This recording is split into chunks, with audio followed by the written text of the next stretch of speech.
Putusan terkait dugaan pelanggaran etik Hakim MK Anwar Usman akan dibacakan pada Selasa 7 November 2023.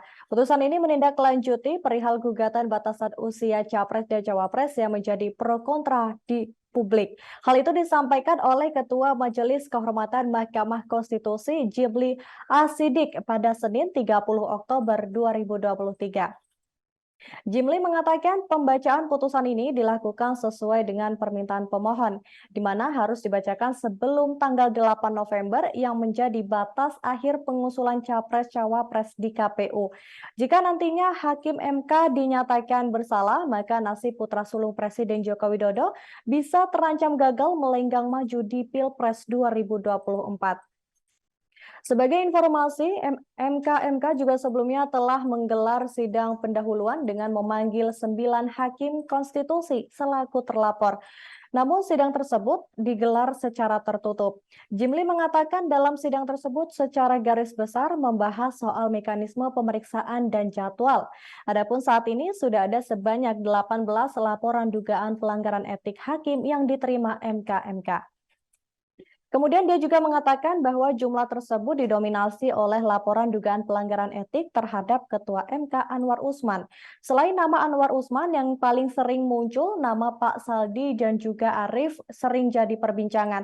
Lebih lanjut, Jimli mengatakan MK tak hanya menggelar sidang yang dihadiri per hakim konstitusi, tapi juga sidang yang menghadirkan sebagian atau semua hakim konstitusi. Jumlah hakim yang terlapor yang dipanggil untuk menghadiri sidang ini disesuaikan dengan laporan dari masyarakat terkait dugaan pelanggaran kode etik hakim konstitusi.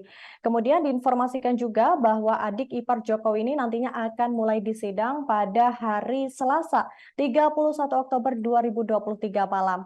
Jimli mengatakan Anwar Usman nantinya akan menjadi satu-satunya hakim konstitusi yang diperiksa sebanyak 2 kali sebelum MK membuat keputusan. Kemudian Jimli meyakini bahwa mereka nantinya dapat tetap bekerja dengan teliti dan cermat dalam kurun waktu yang lebih cepat dalam sepekan ke depan. Meskipun pada aturan MK nomor 2 tahun 2023, keputusan itu memiliki tenggat waktu selama 30 hari kerja. Sekarang sudah 18 laporan. Jadi sudah nambah lagi di 2 hari ini. Nah, dari 18 itu ada 6 isu, ya kan? Kemudian ada 9 terlapor, tapi yang paling pokok, yang paling utama, yang paling banyak itu Pak Anwar Usman, paling banyak. Yang kedua Pak Saldi, yang ketiga Pak Arief, itu yang paling banyak. Nah, yang lain itu ya bersama-sama, ada yang bersama-sama 5 orang, bersama-sama 2 orang, dan bersama-sama 9 orang. Intinya kami tadi sudah menjelaskan sidang akan diselenggarakan satu persatu dan kemungkinan nanti khusus untuk kedua 2 kali. Pertama besok dan kemudian yang terakhir diperiksa lagi karena dia masih banyak. Dan yang kedua mengenai jadwal. Kami tadi sudah membicarakan karena ada permintaan dari pemohon supaya keputusan kalau bisa sebelum tanggal 8. Nah, tanggal 8 itu kan kesempatan terakhir untuk perubahan paslon, kan begitu. Nah, kami mendiskusikannya, kesimpulannya adalah kita penuhi permintaan itu, maka kita rancang putusan ini harus sudah selesai tanggal 7. Tanggal 7, itu. Nah, kenapa tanggal 7? Karena kita ingin memastikan jangan sampai timbul kesan.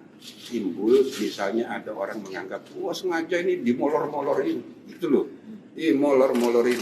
Padahal sebetulnya ini sudah terlalu cepat ini kita ini bekerjanya itu. Tugas kita 30 hari. Harusnya cuma ada yang nanti bisa menganggap waduh sengaja ini dimolor-molor gitu. Maka kita sepakati putusan tanggal 7. Download Tribun X sekarang.